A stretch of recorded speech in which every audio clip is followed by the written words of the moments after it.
हम साधारण जीवन अपनाएं तो असाधारण विचार हमारे सुरक्षित हो जाएंगे भजन के लिए। यह तो सच्ची बात है। विलासिता का स्वयं का जीवन नहीं होना चाहिए। हमारे पास जो सुख सामग्री वो दूसरों के लिए है, अपने लिए जिससे कम खर्चे से काम चल जाए वैसे चलाना चाहिए। अपना जीवन बहुत ही सात्विक होना चाहिए। हम टूटी से उतना ही जल लेते हैं जितनी आवश्यकता होती है, उतने ही बिजली चलाना जितनी आवश्यकता, नहीं तो बल्ब बंद करके अगर प्रकाश से काम चल रहा है बाहरी तो बल्ब नहीं जलाना है। अगर पंखे से काम चल रहा है तो कमरे में फिर हमको एसी नहीं चलाना। अगर बिना पंखे एसी के घंटा 2 घंटा कट रहा है तो हम वैसे, जितना आप कम खर्चे का जीवन उतना ही आपका भजन उत्तम बढ़ेगा। आप ये मत सोचो कि तुम मेरी संपत्ति में जितना चाहूं महंगे से महंगा प्रयोग कर सकता हूं, नहीं। सब संपत्ति रघुपति के आई, श्री जी के आए। एक आदमी 5,000 रुपए में एक बार अपना खान पान व्यवहार करता है और उसी 5,000 रुपए से 50 आदमियों को कुछ कुछ पवाया जा सकता है। जब हमारा काम जमीन में सोने से चल सकता है तो पलंग की क्या जरूरत है। चलो भाई, पलंग में जब हमारा एक चद्दर बिछा के काम चल सकता है तो डनलप के गद्दे की जरूरत क्या है। भगवत मार्ग के हम प्रतीक है। महापुरुषों के वचन, साधारण से साधारण पहले जीवन जीना सीखो। एक कुशासन और मार्किन के सिवा कोई नहीं बिछाए थे। एक कुशासन, कुश का आसन, उसके ऊपर मार्किन। साधारण तौर तरीके, अगर असाधारण भजन करना है तो हमारी बात मान लो। जितना रजोगुण बनवाओगे, जितना रजोगुण एकत्रित करोगे, उतने ही तुम्हारे भजन में बाधक होगी। मरोगे तो है, शरीर भी नष्ट होगा तुम्हारा और मकान भी दूसरे के हाथ लगेगा। काहे को समय बर्बाद कर रहे हो। अगर साधारण जीवन व्यतीत करते तो रोना आता, प्रभु मुझ गरीब, मुझ दीन पर कृपा कर दो। भगवान की प्राप्ति के लिए जबरदस्ती अपने राज्य को अपने पुत्र को दे करके महाराज मनु हरिताप गवन बन की ना, आप वृंदावन आए हो, बहुत दैन्यता से जियो। आपके पास अर्थ है, भूखे प्यासे ऐसे लोगों को पवाओ, दूसरों की सेवा में लगाओ। संत सेवा, भगवंत सेवा, श्री जी को सुंदर सुंदर पोशाक, श्री जी को भोग लगा के बांट देना। उत्तम भोग लगाए मोर मरकट को सेवे। अपने लिए बहुत साधारण, साधारण मार्किन, साधारण कपड़ा उड़ ले, साधारण से जीवन, तभी असाधारण भजन होगा। जितना आप अधिक खर्च करेंगे अपने शरीर के ऊपर, साधक बहुत ध्यान से सुने, चाहे गृहस्थ हो चाहे, आपका पैसा नहीं है, वो भगवान का है। आप उचित अपने ऊपर खर्चा करें, परिवार के सुख में लगावें, संसार के सुख में लगावें, गौ सेवा, संत सेवा, भगवत सेवा, अन्य अन्य में। अपने जीवन में बहुत कम खर्चा। आप अपने समय को अधिक से अधिक बचाकर भजन में लगाएं। यदि आपके पास बहुत अच्छी धन राशि आ चुकी है तो आपको अब ज्यादा जरूरत नहीं है, तो आप उसे लोक सेवा, भगवत सेवा में लगाते हुए हर समय भजन में लगिए। ज्यादा फैलाओ मत फैलाइए। सच्ची कहते, बहुत सावधानी की जरूरत, बहुत सावधानी। अरे चाहे आप जितना 3.5 हाथ का शरीर तुम्हारे हाथ से, उसको किसी एक कोने में पड़े रहना है। मार केवल बवाल रचे हो, अहंकार पुष्टता, मार रजोगुण की पुष्टता। हाँ, इस दरवाजा इसका आना चाहिए अमुक प्रदेश से, तो खिड़की इसकी अमुक प्रदेश की होनी चाहिए, तो लिफ्ट अमुक कंपनी की होनी चाहिए, वस्तु अमुक कंपनी। बड़ा दिमाग किसी में, मर गए कंपनी सब लगाए। ऐसे बड़े बड़े भवन बने हुए, महल बने हुए, कबूतर हग रहे, रहने वाला कोई नहीं। पुरानी बिल्डिंगें देखो जो राजा महाराजाओं की, तुम्हारी को क्या।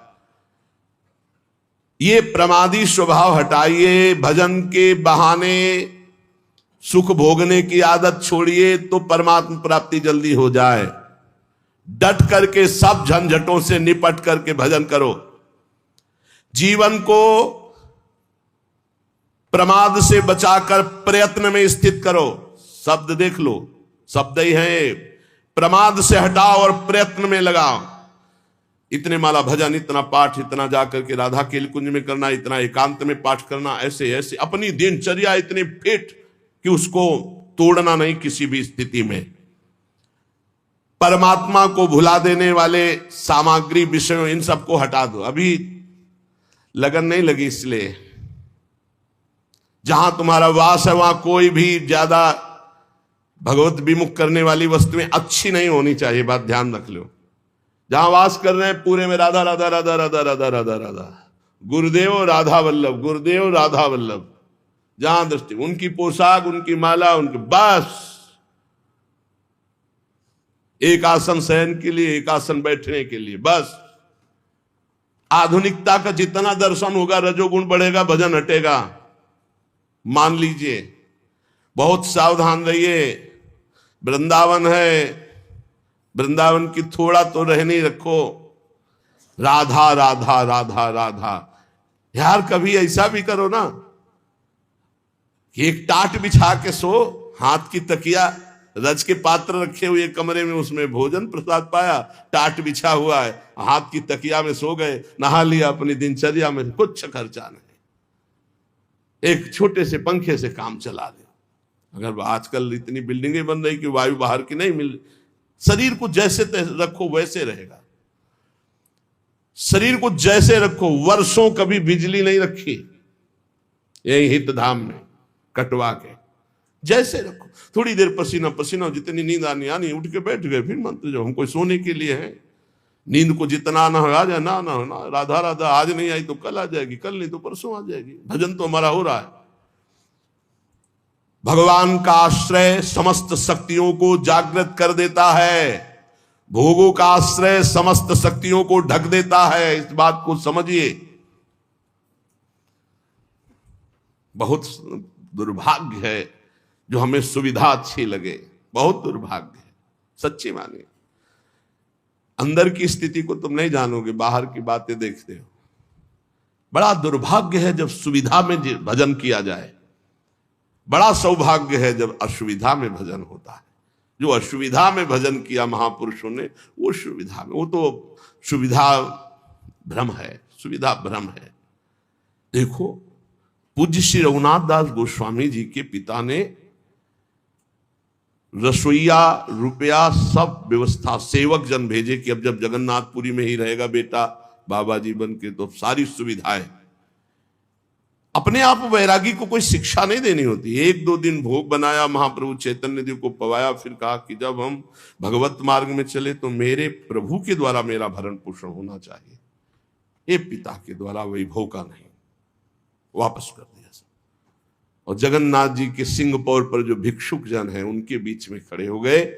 तो भिक्षुक जनों का तो अभ्यास था, दौड़ दौड़ के आगे लेते, वो गंभीरता से खड़े रहते, जब कोई उनकी तरफ देख कर दे देता तो वही पा लेते, ने रात दिन भजन करते।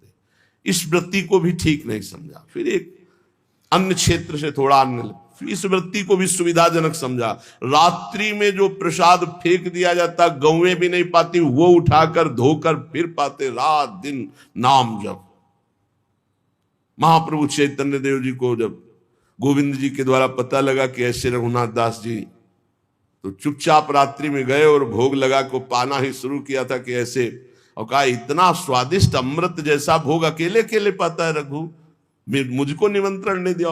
अरे प्रभु आपके लायक नहीं। बोले यही तो अमृत है महाप्रभु।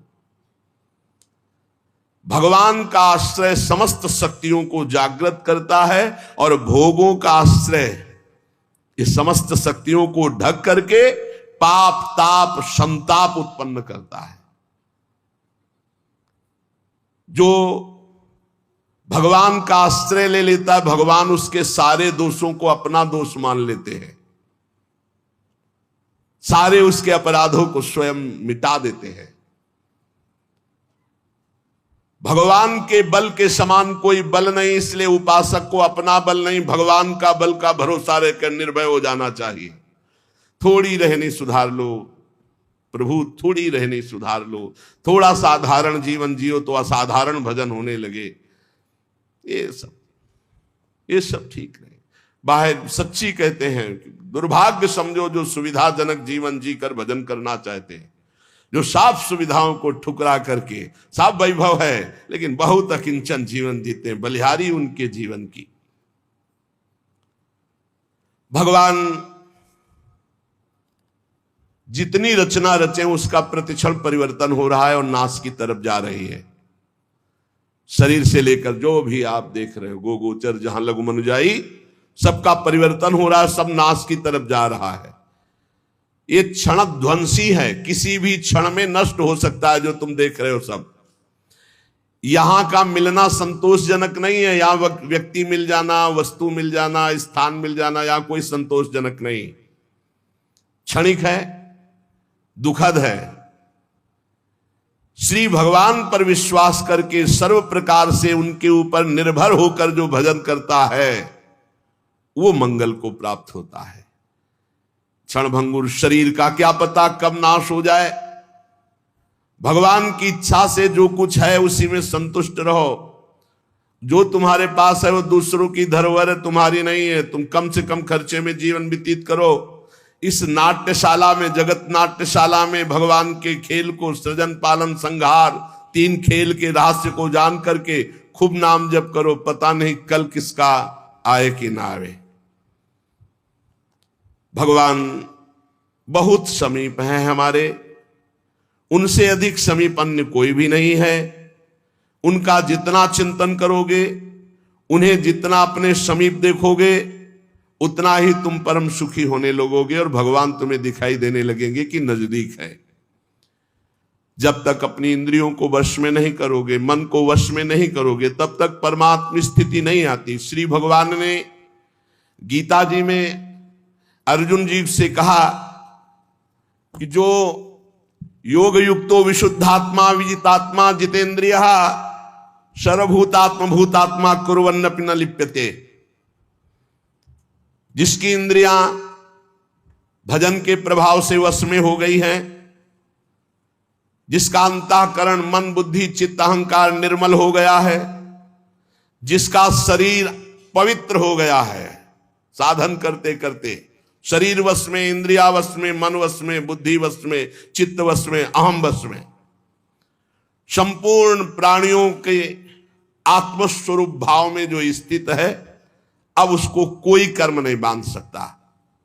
नहीं, हर कर्म जीव को बांधता है। जिसकी इंद्रियां वश में है, जिसका मन वश में है, जिसका शरीर पवित्र हो चुका है, निष्पाप, वो पुरुष कुछ भी जो कर रहा है कभी वो पाप को प्राप्त नहीं होगा। कोई भी कर्म उसे बांध नहीं सकता। इसी को तो जीवन मुक्तता कहते हैं, परम आनंद। देखो भगवान कह रहे हैं, नैव किंचित करोमीति युक्तो मन्येत तत्ववित् पश्यन् श्रवन् स्पृशन् जिघ्रन् नश्नन् गच्छन् स्वपन् श्वसन् प्रलपन् विसृजन् ग्रहणन् निन्मिषन्नपि इंद्रियाणि इंद्रियार्थेषु वर्तन्ते इति धारयन्। हे अर्जुन, जो तत्व को जानने वाला पुरुष है, संयमी पुरुष है, जिसने अपनी इंद्रियों पर विजय प्राप्त कर ली, मन पर विजय प्राप्त कर लिया है, जो सब जगह अपनी आत्मा को देखता है, नैव किंचित करोमीति युक्तो मन्येत तत्ववित्, वो तत्व को जानने वाला सांख्य योगी किंचन मात्र कुछ नहीं करता है और सब कुछ करता है। पश्यन देखता हुआ, श्रवण सुनता हुआ, स्पृशन छूता हुआ, जिघ्रन सूंघता हुआ, असनन खाता हुआ, गच्छन चलता हुआ, ग्रहणन ग्रहण करता हुआ, प्रलपन बोलता हुआ, विसर्जन मलमूत्र का त्याग करता हुआ, स्वपन सोता हुआ, श्वसन श्वास लेता हुआ, उन्मिशन आंख खोलता हुआ, निमिशन मूंदता हुआ, इंद्रियाणि इंद्रियार्थेषु वर्तन्ते इति धारयन्। उस ज्ञानी महात्मा को पता है कि संपूर्ण इंद्रिया इंद्रियों के विषय में बरत रही हैं। किंचित एवं न करोमि इति मन्येत, मैं स्वयं कुछ भी नहीं कर रहा हूं। बहुत गूढ़ विषय है। पश्यन् श्रवन् स्पृशन् जिघ्रन् नश्नन् गच्छन् स्वपन् श्वसन्, ये सब क्रियाएं हो रही, बड़ा उच्च कोटि की अवस्था। ग्रहणन प्रलपन विसर्जन स्वपन श्वसन उन्मिशन निमिशन अपि इंद्रियाण इंद्रियार्थेषु, सूंघता हुआ, देखता हुआ, खाता हुआ, चलता हुआ, ग्रहण करता हुआ, बोलता हुआ, मलमूत्र का त्याग करता हुआ, सोता हुआ, श्वास लेता हुआ, आंख खोलता हुआ, मूंदता हुआ, संपूर्ण इंद्रियों के विषय में बरत रही, मैं कुछ नहीं कर रहा, ऐसे महापुरुष के द्वारा जो भी कुछ होता उसको कुछ नहीं भोगना पड़ता, न पाप न पुण्य। पूरे संसार का संहार हो जाए तो कोई पाप नहीं, पूरे संसार का पुण्य हो जाए तो कोई उसको पुण्य नहीं, क्योंकि वो देख रहा है कि इंद्रियों में बरत रहे, गुणों में बरत रहे हैं, मैं इन सब से विलग हूं। ये स्थिति जीवन मुक्त महापुरुष की होती है, जहां शरीर और इंद्रिय मन बुद्धि बदलते रहते हैं, पर हम उनको देखते रहते हैं, हम नहीं बदलते। शरीर बदला, बाल्यावस्था, जवानी, बुढ़ापा, लेकिन हम वही हैं जो देखने वाले हैं। पहले रजोगुणी बुद्धि थी, फिर सतोगुणी आ गई, लेकिन हम बुद्धि को देख रहे हैं, हम बुद्धि नहीं हैं, बुद्धि को देखने वाले। इंद्रियां पहले चंचल थी, फिर शांत हो गई, हम इंद्रियों को देख रहे हैं, दृष्टा है, हम इंद्रिय नहीं हैं। मन को भी हम देखने वाले हैं, हम मन नहीं है। स्वयं हम परमात्मा के स्वरूप हैं। जैसे अंश कहा जाता है ना, तो चाहे एक चम्मच गंगा जल हो तो गंगा जल, और चाहे एक बहुत बड़े टैंकर भर के तो गंगा जल, और चाहे पूरी धारा तो गंगा जल। परमात्मा का अंश जीव परमात्मा स्वरूप ही है। पूर्ण परमात्मा का अंश जीव परमात्मा स्वरूप ही, ये बात मान लो। चेता नमल सहज सुख राशि। बदलने वाले के साथ एक है। संसार बदलने वाला, इंद्रियां बदलने वाली, शरीर बदलने वाला, बुद्धि बदलने वाली, मन बदलने वाला, चित्त बदलने वाला, अहंकार बदलने वाला, लेकिन जो मैं था वही मैं हूं, वही मैं रहूंगा। जिसको ये ज्ञान होता है वो सब कार्य करता हुआ कभी बंधता नहीं है। आप कभी बदलने वाला नहीं है, आप स्पष्ट देख लीजिए, आप कभी बदला नहीं, वो ज्यों का त्यों रहता है। जब आप अपने आप को भूलकर बदलने वाला मान लेते हैं तो आपको जन्म मरण ये होगा, फिर आपको हर कर्म का फल मिलेगा, क्योंकि आप भोक्ता और कर्ता भाव स्वीकार किया। अगर स्वीकार ना करे तो कुछ भी उसको दंड नहीं मिलेगा, किसी भी तरह उसे नहीं भोगना पड़ेगा। यह बात तुम केवल दृढ़ता से मान लो, मानने से ही तुम्हारी मुक्ति हो जाएगी, मानने से ही तुम जान जाओगे, अनुभव हो जाएगा। केवल मेरी बात मान लो। तत्व प्राप्ति किसी साधना से नहीं होती, मानने से होती है। चाहे, ध्यान से सुनिए, चाहे वो कैसा हो, कोई अधिकारी हो या अनाधिकारी, अंतःकरण शुद्ध हो या अशुद्ध, इससे कोई मतलब नहीं, क्योंकि ये तुम हो ही नहीं। और इससे बड़ा कोई ज्ञान से पवित्र कोई तीर्थ नहीं है। अगर तुम भगवत प्राप्ति चाहते हो, तुम्हें भगवत प्राप्ति की लगन है, तो इस बात को समझो, शरीर संसार ये तुम नहीं हो, ये तुमसे अलग है। ऐसा अनुभव होता है। जबान चराना, नेत्र चराना और इंद्रियों की गुलामी में घूम रहे, इसलिए समझ में नहीं आ रहा। ये बहुत बढ़िया बात है। यद्यपि मृषा छूटति कठिनाई, अगर समझ जाओ तो केवल समझने की बात है, कुछ करने की नहीं। भगवत प्राप्ति समझने की बात है। ये बहुत सुंदर बात, इसी को हमने कई बार सत्संग में कहा है। आप अपने अंतःकरण की बात किसी से मत बताइए कि आपको कोई विकार है। जब आपसे कोई पूछे तो मुस्कुरा के उत्तर दो, बहुत सुंदर, बहुत कृपा है ठाकुर जी की, बहुत आनंद है। वो धीरे धीरे अंतरे में भस्म हो जाएंगे। उनकी सत्ता ही नहीं, आप जब सत्ता देते हैं तभी वो आपको परेशान करते हैं। भगवान कहते हैं, मात्रा स्पर्शास्तु कौन्तेय शीतोष्ण सुख दुखदा आगमा पाइनो अनित्यास्तास्तितिक्षस्व भारत। ये आने जाने वाले विकार हैं, इनकी सत्ता नहीं है। इनको चुपचाप सह जाओ। अंतःकरण में, तुम्हारे में तो आए ही नहीं, अंतःकरण में तन्मयता होने के कारण तुम्हें भास रहा है। तुम में तो कभी कोई विकार हो ही नहीं सकता। तुम तो निर्विकार सच्चिदानंद थे, हो, रहोगे। कभी कोई विकार तुम्हारे को छू ही नहीं सकता, कभी कोई पाप तुम्हें छू ही नहीं सकता। इस शरीर से हुआ, शरीर को भोगना पड़ेगा। तुम शरीर नहीं हो। अब इतना ज्ञान हो जाए तो जीवन मुक्त हो जाए। एक मार्मिक बात है जिसकी तरफ साधक ध्यान नहीं देता, वो ये कि परमात्मा की प्राप्ति करने से नहीं होती, मानने से होती है। और सब करने में लगे, नहीं? सब करने में लगे। और यहां कह रहे एक साधक इस तरफ ध्यान नहीं देता। परमात्मा की प्राप्ति स्वतः सिद्ध है, करने से नहीं, मानने से होती है। मानते करके मान लो या मान के जान लो। जो सत्संग सुनते हैं उनको जो प्राप्त होता है वो 50 वर्ष साधना करने पर भी नहीं। साधक में बहुत अंतर मिलेगा, एक सत्संगी और एक एकांतिक। तो बहुत अंतर होगा। सत्संगी बहुत अपने बचाव पक्ष का जोरदार ज्ञाता होगा। परमात्मा प्राप्ति करने का भाव बाधक है। कैसा? मैं परमात्मा प्राप्ति करूंगा साधना से, बहुत लंबा समय होगा और किसी महापुरुष का जब संग मिलेगा तो तुम मानने पे आ जाओगे, तो जान जाओगे। अगर अभी मानने पे आ जाओ तो जल्दी जान जाओगे। हम लोगों के दिमाग में बैठा है कि 10-20 वर्ष कम से कम भजन करेंगे तब अंतःकरण पवित्र होगा, तब हम कुछ जान पाएंगे। तो पक्का 10-20 वर्ष भजन करना पड़ेगा।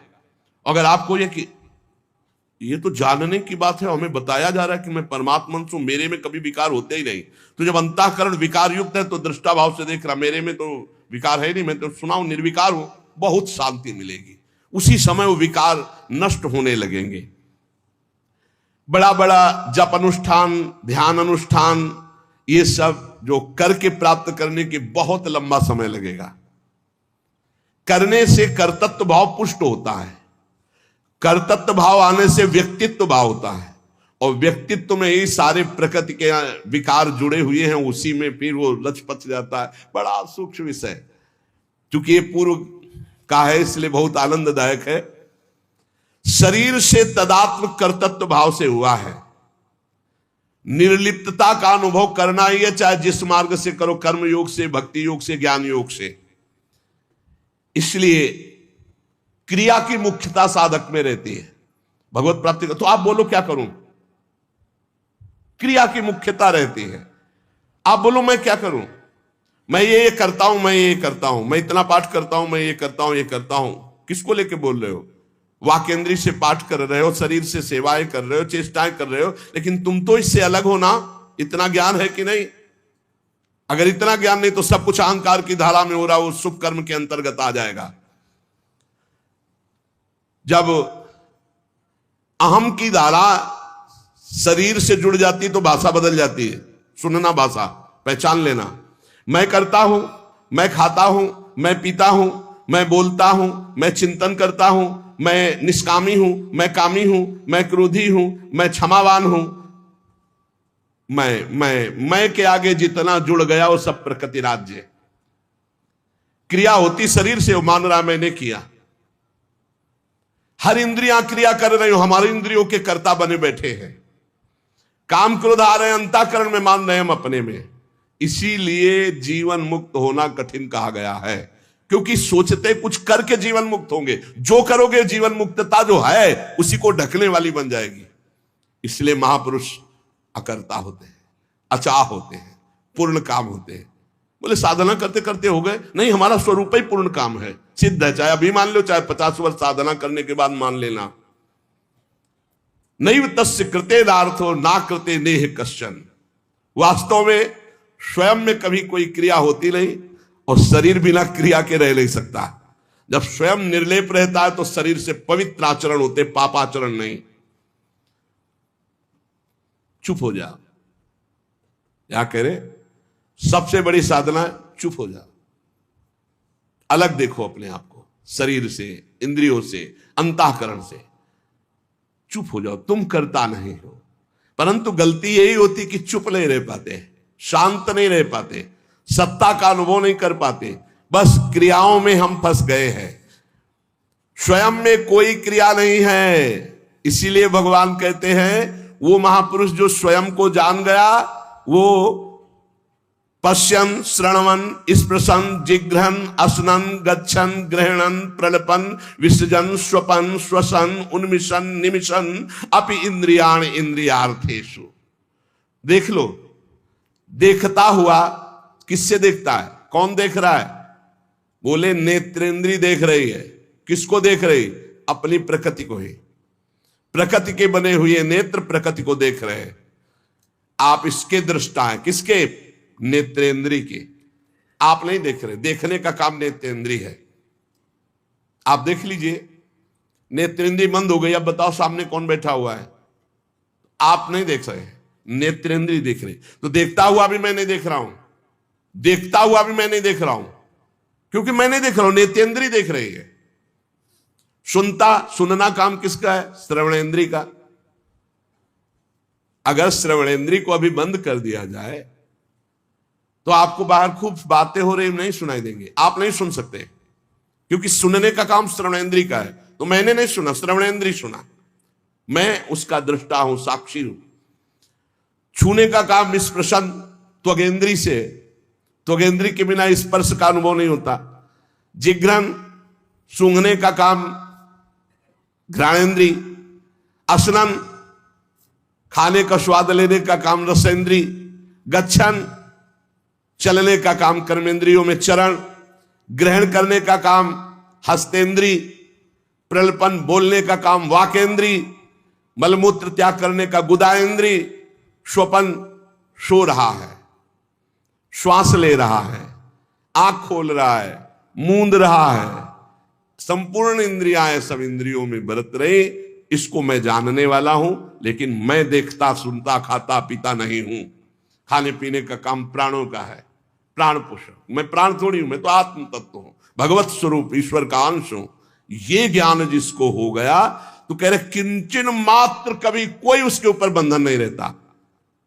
सिद्ध महापुरुष के ऊपर कोई, इसीलिए सुधानिधि में भी ये लिखा है कि जो महापुरुष राधा वल्लभ लाल के रहस्य मार्ग में प्रविष्ट हो चुका है, देहातीत भाव, अब वो चाहे विषय ग्रहण करे या त्याग कर दे, बहिर्मुख पुरुषों के पास बैठे हो, एकांत बैठे हो, कैसी भी स्थिति में रहे, उसे कोई नहीं फंसा सकता। विषयान ग्रहणंतु मुंचंतु वा कैर्वा भाव रहस्य पारंगमति श्री आदि का प्रेसा, एक स्थिति है। नहीं किंचित करोमि, इसका तात्पर्य नहीं है कि वर्तमान में वो कुछ शरीर से उसके क्रिया नहीं, शरीर से क्रिया हो रही पर कर्तृत्व भाव नहीं, कर्ता भाव नहीं। इसको बहुत सरल ढंग में निपटा सकते हो अपने लोग। कर्तृत्व भाव भी है, मैं कर रहा हूं लेकिन प्रभु के लिए कर रहा हूं, प्रभु को समर्पित कर दिया। जो गति इसकी होगी ज्ञानी की, वही गति भक्त की होगी। सरलता पूर्वक समझ लीजिए, अहंकार को बिना समर्पित किए काम बनने वाला नहीं, चाहे ज्ञान से, चाहे कर्मयोग से, चाहे भक्ति योग से। ये जो कर्ता और भोक्ता भाव है, यही हमें भगवत प्राप्ति नहीं होने दे रहा। अगर ये बात समझ में आ रही हो, थोड़ा पवित्र बुद्धि हो गई हो, तो आप देख लो। अगर नहीं समझ में आए तो बिल्कुल सरल बात है, भगवान इसी की प्राप्ति के लिए कहते यत् करोषि, जो तुम कर रहे हो मेरे को समर्पित कर दो। क्योंकि अपने लोगों का शरीर भाव दृढ़ है, कर्ता भाव दृढ़ है, तो अब हमारा कल्याण कैसे हो? तो जो हम कर रहे हैं वो प्रभु के लिए कर रहे हैं। हर समय नाम जप करो, सारे कर्म प्रभु को समर्पित कर दो। अहंकार वो घसीट लेंगे, जीवन मुक्त वो बना देंगे। एक बनाना हो तो भगवान कृपा करके जीवन मुक्ति जना देते हैं, और एक होता प्रयास करना। प्रयास से तो कोटि कल्प लग सकते हैं, और एक क्षण में वो अपनी स्थिति प्रदान कर सकते हैं। इसलिए प्रभु का नाम जप करो, प्रभु के आश्रित रहो, सारे कर्म प्रभु को समर्पित करो। और बीच बीच में इतना बात समझ लीजिए कि आप भगवान के हैं, ये शरीर प्रकृति का है, ये प्रकृति का शरीर प्रकृति में ही मिल जाएगा, आपके साथ नहीं रहेगा। और आपके साथ जो भगवान है वो सदैव थे, हैं और रहेंगे। यही अनुभव करना भगवत प्राप्ति।